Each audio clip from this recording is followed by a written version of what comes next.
os presentes e aqueles que estão em casa nos assistindo. Então, nós vamos fazer uma leitura aqui do livro Caminho, Verdade e Vida,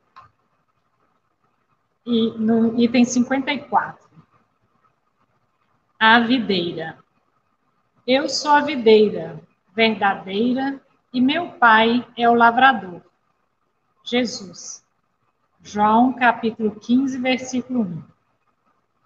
Deus é o Criador eterno, cujos desígnios permanecem insondáveis a nós outros. Pelo seu amor desvelado, criam-se todos os seres. Por sua sabedoria, movem-se os mundos no ilimitado.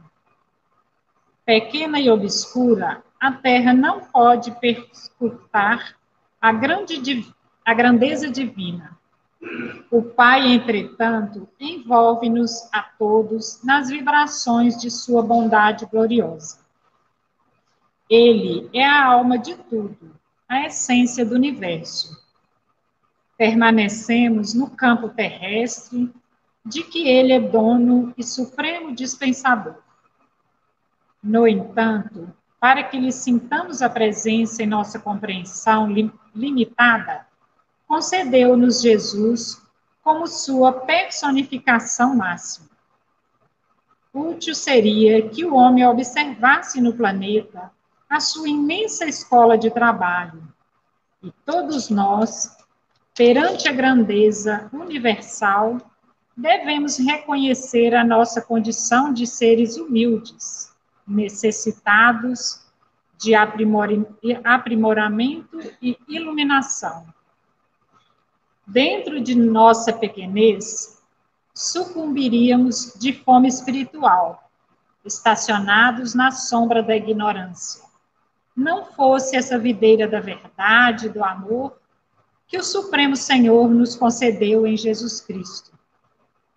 De sua seiva divina, procedem todas as nossas realizações elevadas nos serviços da terra. Alimentados por essa fonte sublime, compete-nos reconhecer que, sem o Cristo, as organizações do mundo se perderiam por falta de base. Nele encontramos o pão vivo das almas e, desde o princípio, o seu amor infinito no orbe terrestre é o fundamento divino de todas as verdades da vida. Então, vamos fazer a nossa prece inicial. Senhor Jesus, tão grato estamos, Senhor, por essa oportunidade, não só de estarmos aqui nesta noite, mas também de estarmos reencarnados no planeta Terra. Que nós possamos, então, Senhor, ser bondosos, ser caridosos, e assim, Senhor, seguir as tuas pegadas, Mestre. Sabemos o quão nossa responsabilidade grandiosa diante de tanto termos recebidos. Que a tua luz, Senhor, faça assim o nosso caminhar da melhor forma possível. Fica conosco, nos amparando, nos ajudando em todos os nossos dias. Ampara hoje, Senhor, a nossa oradora Cida, que ela possa, então, Senhor, repassar os teus ensinamentos maravilhosos. Fica conosco e nos proteja, hoje, agora e sempre. Que assim seja. Então, hoje, né, nós temos a presença da Cida. Ela é uma companheira lá do Centro Espírita SEALI, né? Lá do Bom Jardim, e ela vem falar para a gente sobre um assunto que é a benevolência. Então, Cida, fique à vontade, tá?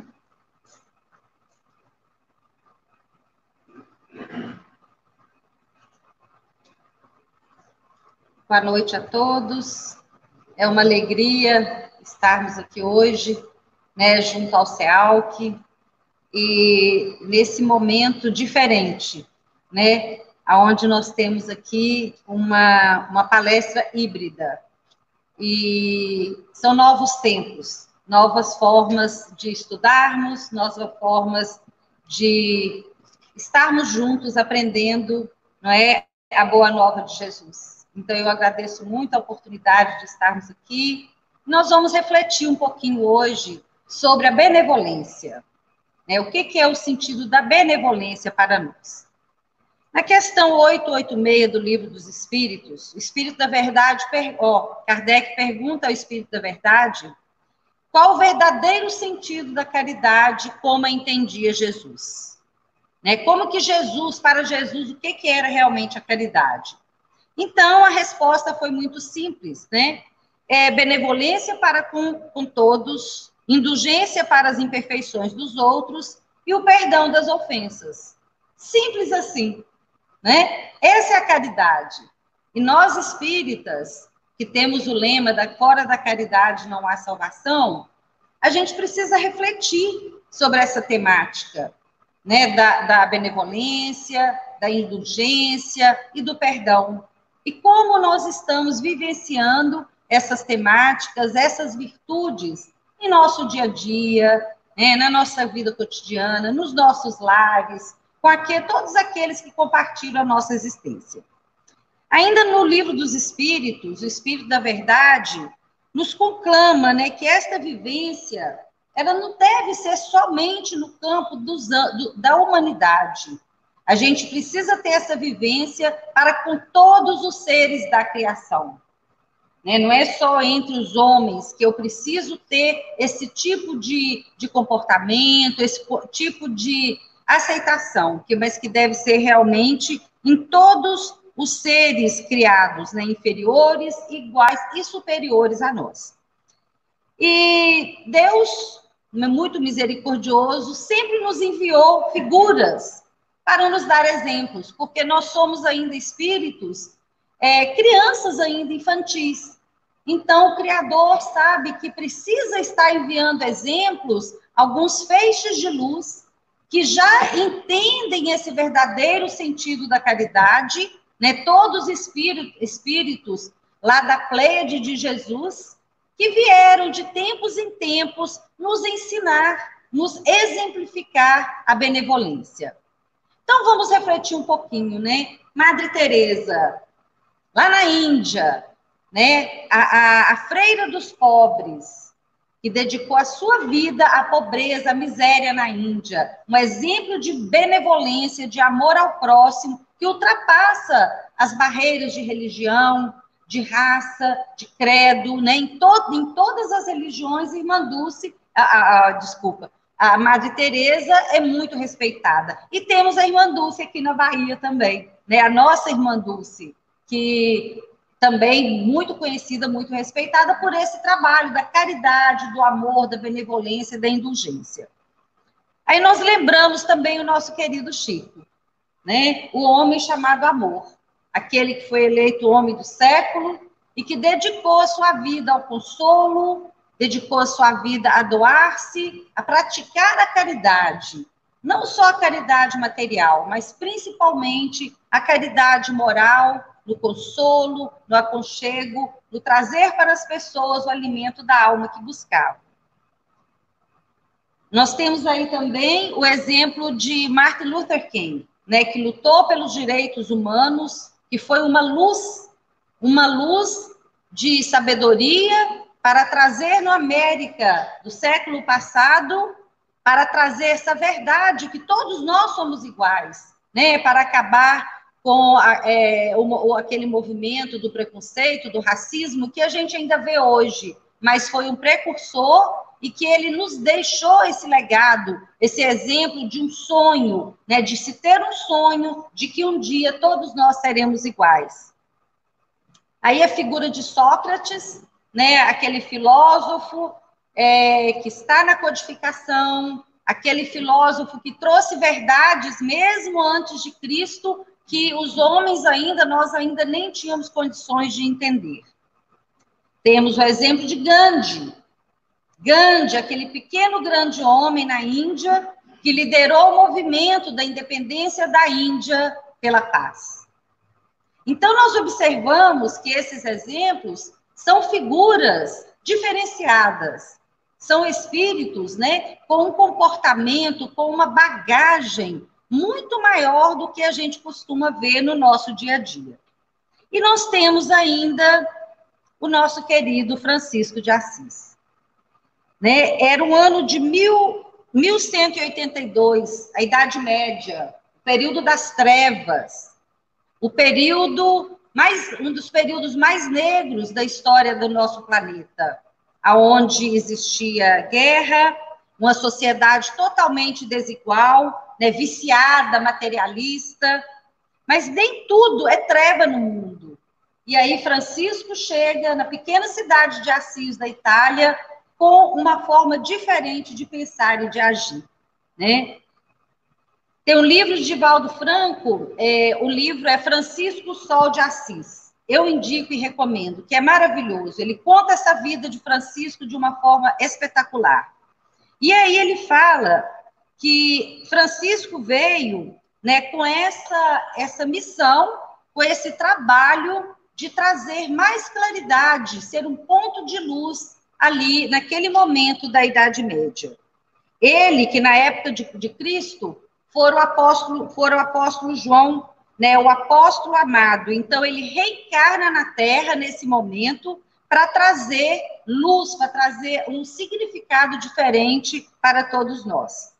Mas Francisco, ele nasceu em berço de ouro, né, gente? Ele é de uma família que tinha posses, ele tinha riquezas.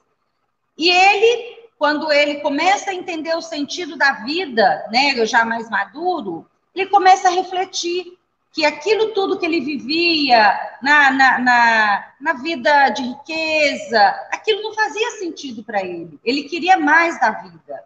E aí ele abre mão da riqueza, ele se despe, né, de todas aquelas amarras do apego às coisas materiais e vem viver segundo a proposta de Allan Kardec, né, que foi descrita na Lei do Progresso, no Livro dos Espíritos, que fala assim: numa civilização dita completa, a vida seria marcada por menos egoísmo, cobiça, e os hábitos seriam mais intelectuais e morais do que materiais. A inteligência se desenvolveria com maior liberdade. Haveria mais bondade, boa-fé, benevolência e generosidade. Estariam menos enraizados os preconceitos de castas e de nascimentos. Nela, o fraco encontraria sempre o amparo do forte. Existiria menor número de desgraçados e todo homem de boa vontade estaria certo de lhe não faltar o necessário. Então, isso está descrito na Lei do Progresso, né? E a gente pensando nos dias de hoje, será que hoje nós vivemos, a nossa civilização vive esse momento? Será que hoje nós já somos bondosos, benevolentes, generosos? Ainda não. Né? Nós ainda somos espíritos vivendo num planeta de provas e expiações. Mas a regeneração está aí. Está se descortinando em frente aos nossos olhos. Quando nós vivemos nesse ano de 2020, ainda em 2021, essa pandemia que parou o mundo. Né? Segundo Divaldo, tudo isso foi planejamento divino. Deus não erra. A espiritualidade preparou tudo isso, quiçá para evitar uma terceira guerra mundial. Então, Deus, tudo tem o seu propósito. Está tudo alinhado, está tudo certo. Então, foi o momento que nós tivemos espíritos ainda, né, imperfeitos, materialistas, subjugados, amarrados ao orgulho, ao material. Nós precisamos pensar. E aí, como nós somos pequenos, como nós ainda somos, estamos aí à mercê de coisas que fora do nosso conhecimento. né? Então, é um momento que nós temos de entender, procurar refletir o que nós estamos fazendo aqui, qual que é o nosso propósito nessa encarnação. Será que todos nós conseguiremos continuar no planeta Terra regenerado? Ou só nós seremos exilados para outro planeta? Né? Então, é essa pergunta que nós nos fazemos, porque a lei do progresso, ela está aí, ó, está acontecendo, e nós chegaremos a essa civilização diferenciada quando nos tornarmos planeta regenerado, planeta feliz. Então, o que nós estamos fazendo para a gente acompanhar esse desenvolvimento do planeta e esse crescimento da nossa civilização, né? Porque nós crescemos quando nós estamos juntos, não é? Então, isso aí é necessário que cada um de nós se conheça, faça essa viagem interior para entender o que nós precisamos modificar em nós para nós continuarmos acompanhando o progresso do planeta. E assim, Francisco, ele cultuou o Cristo amoroso, solidário, amigo, que liberta e une.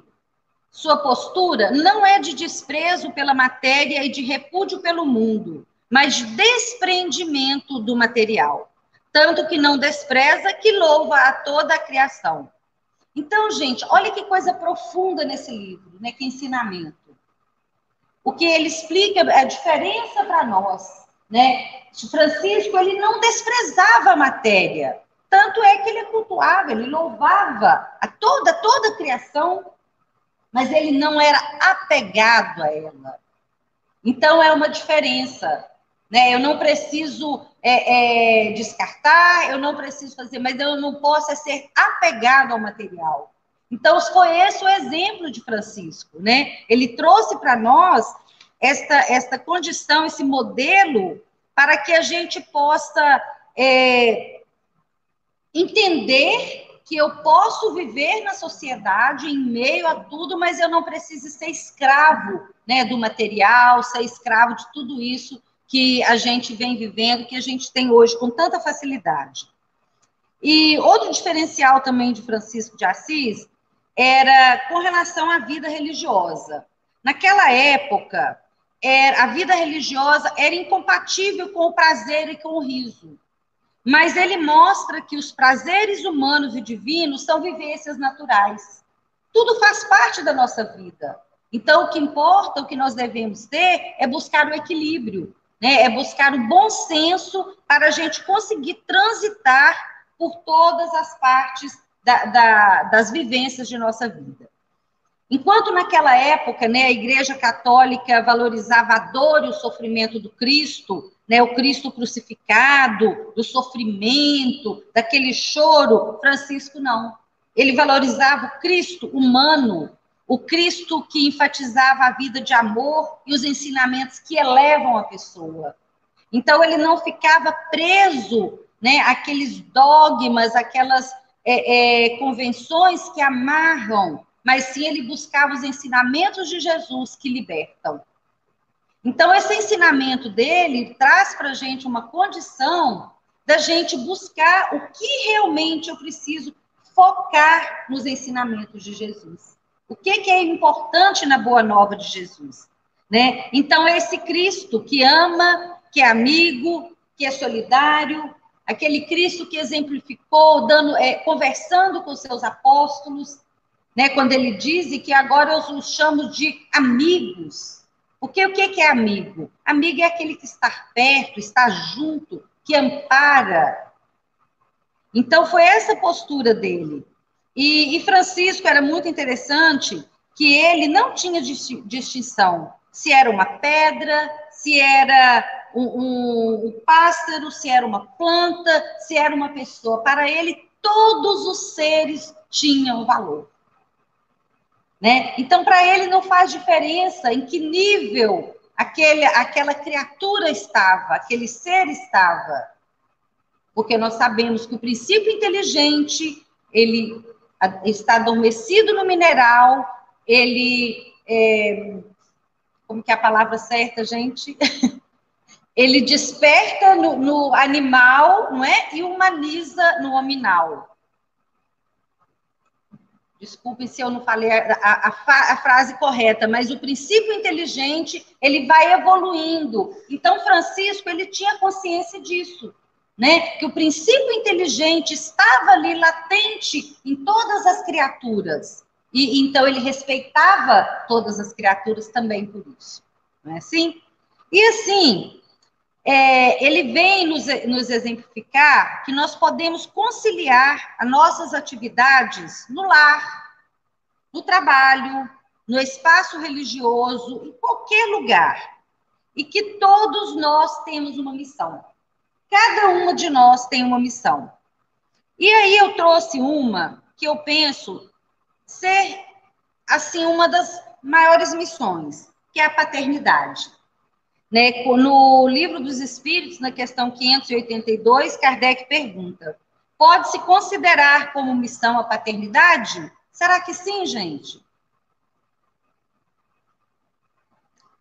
É, sem contestação, uma verdadeira missão. E, ao mesmo tempo, grandíssimo dever e que envolve, mais do que o pensa o homem, a sua responsabilidade quanto ao futuro. Deus colocou o filho sob a tutela dos pais, a fim de que estes o dirijam pela senda do bem. Então, gente, o que é isso? É benevolência no nosso lar. Né? Como nós estamos tratando os nossos filhos? Como nós estamos sendo benevolentes, afetuosos com os nossos parentes, com os nossos irmãos, com os nossos pais, em todos os nossos relacionamentos familiares. Né? Muitas das vezes, nós ficamos tão atarefados, né? Às vezes com a nossa instituição religiosa, com outras atividades que fazemos, às vezes até o trabalho do bem, e desprezamos a nossa família. Então, o nosso maior local de trabalho na benevolência, na indulgência e no perdão, de praticarmos a caridade, é no seio do nosso lar. Que é onde estão, né, muitas das vezes, as nossas oportunidades de resgate, as nossas oportunidades de crescimento. Então, quando a gente faz essa viagem interior, nós precisamos refletir como estamos dentro de casa, como estamos com aqueles que estão ali do nosso lado. Né? Então, esse questionamento que nós precisamos fazer para nós em todos os momentos. E muitas das vezes, nós temos dificuldade para isso. Né? A gente tem dificuldade de estar junto, de estar perto, porque cada um de nós está tão preocupado com o salve-se quem puder, né? No nosso egoísmo, centrado em nós mesmos, olhando para o próprio umbigo, que nós esquecemos daqueles que estão mais próximos de nós. Então, aí vamos refletir um pouquinho. Quem é Francisco? Quem é Francisco? Leonardo Boff foi um grande defensor da teologia da libertação, muitos de nós conhecemos, né? Um grande teólogo. Ele cita 7 características que sobressaem na individualidade de Francisco de Assis. Então, a primeira dela, está dando para enxergar bem aí? Ficou um pouquinho pequeno. Que Francisco é o irmão. Mas não é o irmão só do irmão ali, do mesmo pai e da mesma mãe. Ele é o irmão quando ele pensa no sentido da fraternidade universal. Né? Nós todos pensando na humanidade enquanto irmãos. Porque antes de sermos essa família pequenininha consanguínea que nós temos, nós fomos criados há milênios, simples e ignorantes, já tivemos várias famílias e continuamos fazendo parte da família universal. Porque Deus, o Criador, é um só. Né? O nosso Pai é um só. Então, Francisco entendia isso como ninguém. Né? E Francisco falava, né? O irmão Sol, a irmã Lua. Então, tudo para ele era irmão.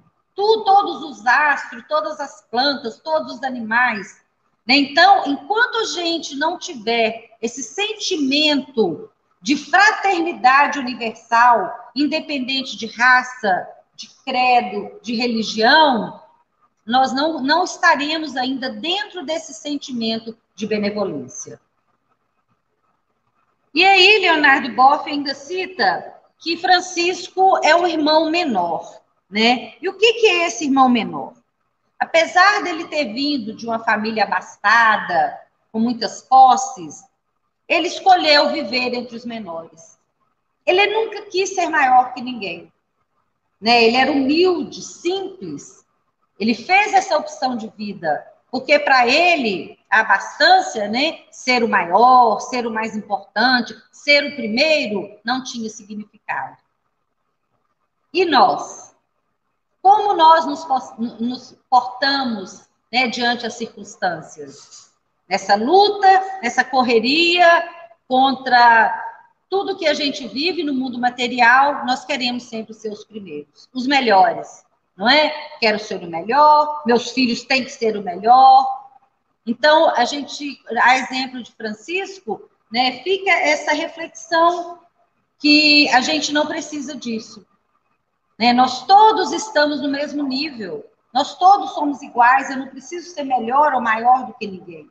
Todos nós estamos aqui com um propósito só, que é crescer, evoluir, e nós só vamos conseguir esse crescimento se a gente aprender a amar.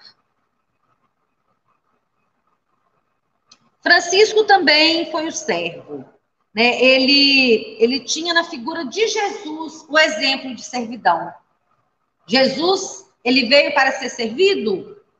Não, Jesus veio para servir. E Francisco entendeu isso, que ele precisava servir. Então ele colaborava com os leprosos, ele colaborava com os mendigos, ele ajudava todos, ele estava sempre pronto para ajudar alguém a fazer alguma coisa. No livro Pão Nosso, diante da pergunta o que fazer, né, Emmanuel, ele sugere que, na dúvida, enquanto a resposta não chegue, estou lendo para ser fiel. Empunhemos uma vassoura ou manejemos uma caçarola, que já será excelente começo, independente do lugar onde a vida nos haja situado. Então, veja o exemplo de Emmanuel. Muitas das vezes nós, né, começamos um trabalho numa casa espírita, numa igreja, e a gente, né, já quer ocupar cargo, já quer fazer as coisas maiores. Mas Emmanuel fala que a gente pode fazer o que a gente der conta de fazer no momento.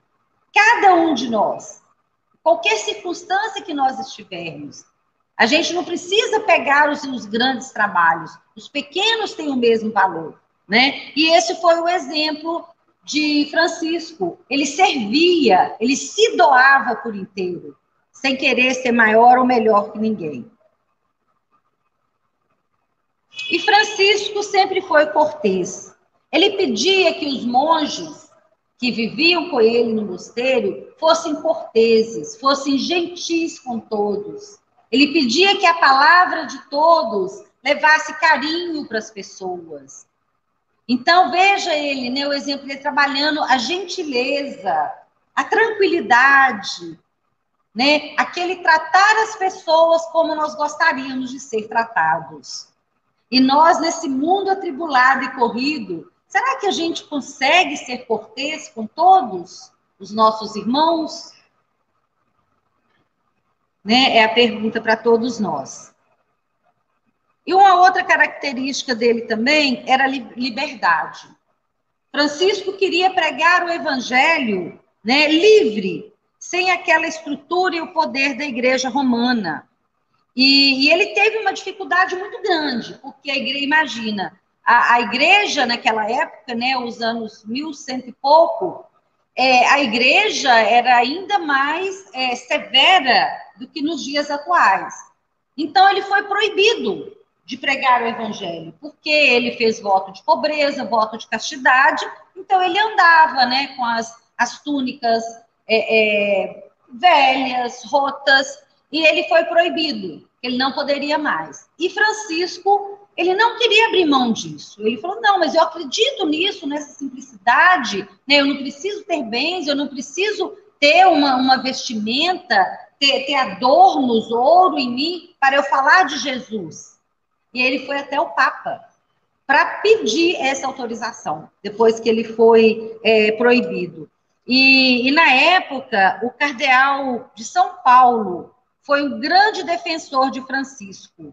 E o cardeal de São Paulo, que foi esse defensor de Francisco, que o ajudou a chegar até o Papa, foi uma encarnação de Emmanuel.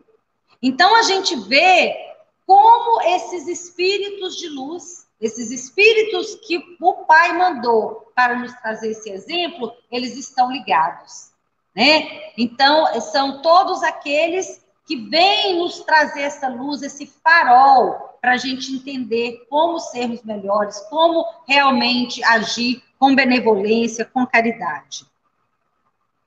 E outra característica bem destacada dele é a alegria. Né? Ele acreditava que o Evangelho de Jesus é a boa nova. E o que é boa nova? A boa nova gera alegria. Quando alguém te traz uma notícia boa, uma notícia feliz, a gente não fica alegre? A gente não fica, né, com aquele sentimento? Então, Francisco, ele era alegre, ele cantava, ele sorria. E, na época, a igreja era sisuda, né? Era aquela igreja que não podia ter alegria, não podia ter nada disso. E ele acreditava nisso, porque ele acreditava nesse Jesus amigo, sorridente, né, que vinha trazer as lições, que puxava as orelhas dos discípulos de vez em quando necessário, mas tudo com amor, sem castigo. Então, Francisco veio para falar da gente desse Jesus, né? Desse Pai que não castiga, desse Deus que não vai nos mandar arder no fogo do inferno, né? Porque a mensagem de Jesus é de alegria, de boa nova e de muito amor. Então, gente, ele traz para a gente, né, esse exemplo para a gente desapegar dessa imagem do Jesus crucificado, aquele sofrimento de Jesus, né? E assim a gente focar nas lições dele, que são de boa nova, que são de alegria, que são de restaurar, que são de reconstruir o homem velho, para a gente passar por essa transformação e sermos homens regenerados. E ainda a característica da misericórdia e de ser compassivo. Né? O compassivo, o que quer dizer? É alegrar, chorar, é crescer, edificar juntos com alguém. Né? Ser compassivo e misericordioso é eu me colocar no lugar do outro. E não só colocar dessa forma figurativa, eu tender me colocar no sentimento do outro. Porque quando a gente só se coloca no lugar do outro e quer dizer para ele como que ele vai resolver os problemas da sua vida, eu não estou ajudando. Porque cada ser é único. Cada um de nós tem uma vivência, tem uma maturidade. Né? Então, quando eu me coloco no lugar do outro, respeitando a sua individualidade, o seu momento, as suas questões, a sua vivência, eu respeito o sentimento dele. Mas me colocar, né, ter essa compaixão de sentir que os meus companheiros, os meus irmãos, precisam do meu ombro amigo, precisam do meu apoio, precisam do meu suporte. Né? Em dias como hoje, aonde a pandemia ainda está entre nós, que nós vimos tantos irmãos desencarnarem, né? Então é o momento da solidariedade, de brotar esse sentimento dentro de nós para a gente ir amparando uns aos outros, a gente se fortalecendo na fé, a gente se fortalecendo nas esperanças da mensagem de Jesus, que o meu reino não é deste mundo. Né? Então, esta misericórdia nos faz pensar, né, que cada um de nós pode fazer alguma coisa, mas só juntos, unidos, e nos colocando junto e ao lado dos outros, nós nos fortaleceremos mais. E daí, pensando, né, em quem é Francisco e nessas qualidades dele, que foram listadas pelo Leonardo Boff, a gente pensa no exemplo dele. Porque Francisco, ele foi a carta viva do Evangelho. Francisco, ele realmente vivenciou tudo aquilo. E ele vivenciou e deu o seu exemplo. Então, a gente pensa nessa frase dele, né? Pregue o Evangelho em tempo todo. Se necessário, use palavras. Então, a vida de Francisco foi o exemplo do Evangelho de Jesus. E muitas das vezes ele não falou. Muitas das vezes ele não leu a mensagem do Evangelho, mas ele vivenciou o Evangelho. Né? A gente estudar é importante, a gente conhecer é primordial, principalmente nós, né, da doutrina, que temos esse chamado para conhecer a doutrina, porque, como diz Jesus, conhecer a verdade, ela vos libertará. Então, nós precisamos buscar o conhecimento através do estudo, uma forma de aprofundar. Hoje, quando eu cheguei aqui, tinha um grupo de estudos aqui, aprendendo e apreendendo as lições. Isso é muito importante. Mas mais importante do que isso, é o que eu estou fazendo com todo esse conhecimento que eu estou aprendendo e o que eu estou fazendo com ele lá fora. Né? Quando eu saio da minha casa espírita e como que eu estou sendo no meu lar, como que eu estou agindo no meu ambiente de trabalho. Então, a proposta de Francisco é que nós sejamos uma carta viva do Evangelho de Jesus. E é um desafio, não é, gente? É um grande desafio, porque nós ainda somos espíritos muito rebeldes. Né? Mas esse é o convite. E todos nós seremos uma carta viva, porque as leis, né, divinas, elas são imutáveis, elas são para todos nós. E como todos nós somos espíritos fadados à perfeição, nós chegaremos lá. Se vai ser mais cedo ou mais tarde, vai depender de cada um de nós. Não é assim mesmo? E aí, nós fomos buscar Joana de Ângeles, licença.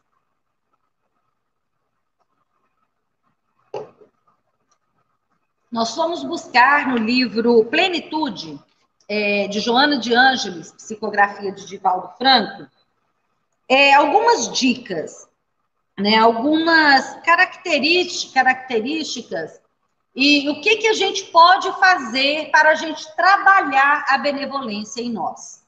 Então, Joana, muito sábia, né, muito capaz, ela nos dá algumas dicas, né? Algumas propostas para que a gente possa mudar as nossas atitudes negativas, muitas das vezes, para que elas se tornem atitudes positivas perante, principalmente, as outras pessoas.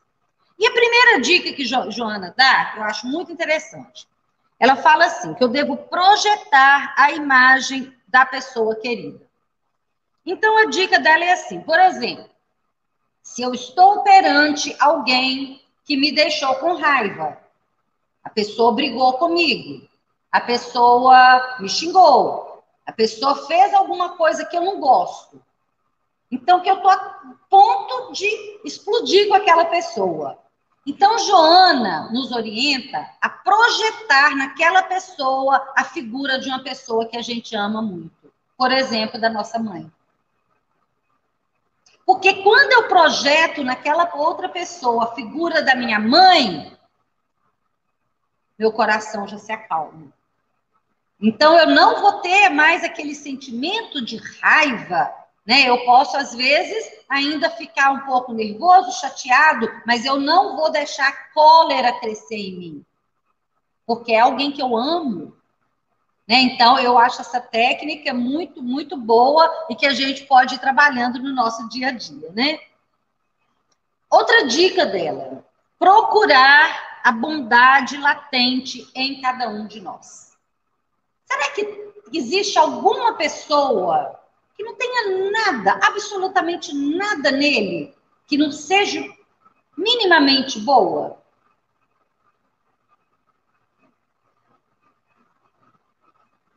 Será que todos nós, temos alguma coisa de bom? Ou tem alguém que só tem coisa ruim?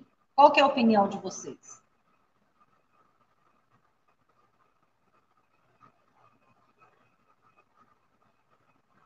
Todos nós, né, gente? Temos coisas boas, coisas positivas e coisas negativas. Mas a nossa tendência é sempre buscar o negativo no outro. Não é assim? Às vezes a gente nem conhece uma pessoa, nunca viu, encontra com ela por acaso, estamos numa reunião e a pessoa está, a gente olha assim, já olha atravessado. Ih, não fui com a cara dessa pessoa. E essa pessoa se veste desse jeito, tem uma coisa que não é boa. Não é assim? Nós costumamos, vamos refletir bem, nós costumamos muito mais ver o negativo do que o positivo numa pessoa. Então, a dica de Joana é essa. Vamos buscar as coisas boas nas outras pessoas. O negativo, ele vai trabalhar em algum momento da vida dele. Assim como eu também, as minhas imperfeições, eu vou trabalhar em algum momento da minha vida. Né? Mas eu, enquanto uma pessoa que estou buscando trabalhar, ser melhor, ser benevolente, ser indulgente, eu preciso buscar o que há de bom no outro. Trabalhar com o que há de bom. Enquanto eu fico ali só criticando, mas ele é amarelo, mas ele é azul, mas ele, né, se veste assim, veste assado, eu não estou vendo o que ele tem de bom. Então, quando a gente começar a procurar, a enxergar as outras pessoas com esse olhar, né, mais caridoso, mais benevolente, as diferenças vão diminuir, não é? E aí, uma outra estratégia mais importante ainda, né? Tentar encontrar Deus em toda parte, em todos os seres, em todas as pessoas, em todas as criaturas, em todos os animais. Porque aí a gente vai encontrar a harmonia. Porque quando eu penso, né, que aquele irmão que me chateou, que brigou, que fez alguma coisa comigo, que ele também é filho de Deus, e eu buscar ver essa luz divina nos outros, eu vou aquietar meu coração. Né? Eu vou ter mais tranquilidade para essa convivência.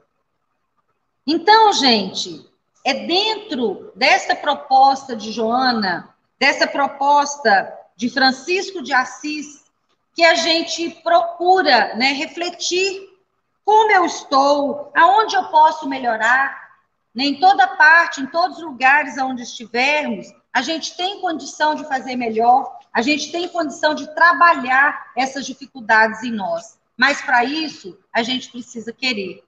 A gente precisa realmente sair da zona de conforto, de onde estamos, para que a gente possa realmente trabalhar esse homem velho que tem em nós e sermos melhores, sermos seres realmente que vão buscar, né, a luz, que vão buscar os verdadeiros sentidos da caridade, da benevolência, da indulgência e do perdão.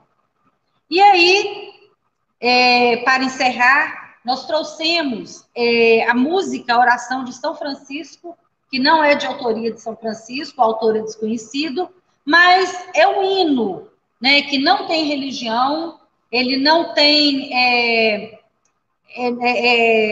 nenhum grupo exclusivo de nenhum grupo, mas é uma oração que nos faz refletir como nós estamos, né? Nos faz pensar que todas as dificuldades perante tudo aquilo que a gente vem enfrentando para que eu possa ser melhor a cada dia. Então vamos acompanhar.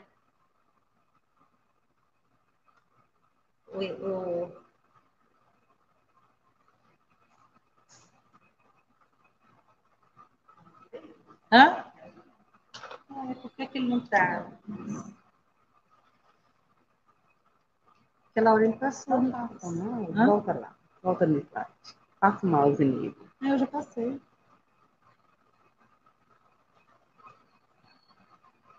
Tá não. Desculpa a falha técnica, gente.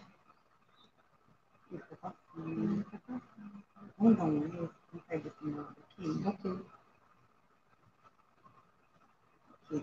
Agora.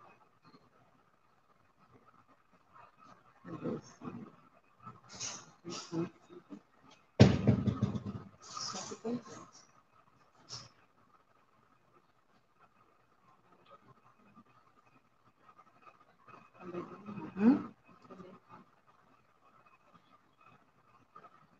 Logo foi.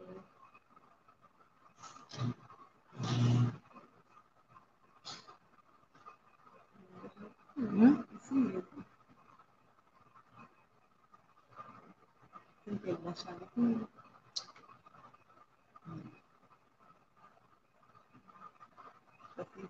vai dar pra gente transmitir.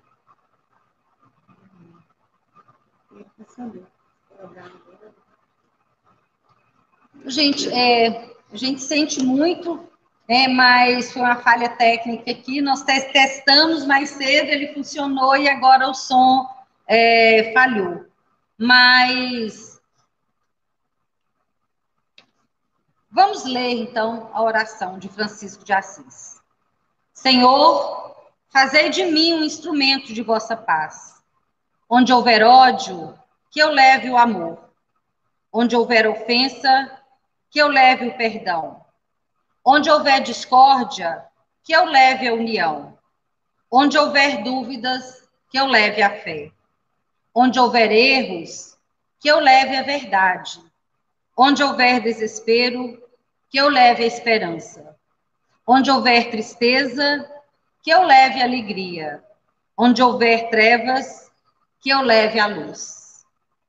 Ó Mestre, fazei que eu procure mais consolar que ser consolado, compreender que ser compreendido, amar que ser amado. Pois é dando que se recebe, é perdoando que se é perdoado, e é morrendo que se vive para a vida eterna. Então, meus irmãos, amigos, nós agradecemos a atenção de todos nesta noite e que nós possamos mirar na figura de Francisco de Assis como um exemplo para a nossa vida, para que nós possamos realmente vivenciar o Evangelho de Jesus. Muita paz para todos, boa noite.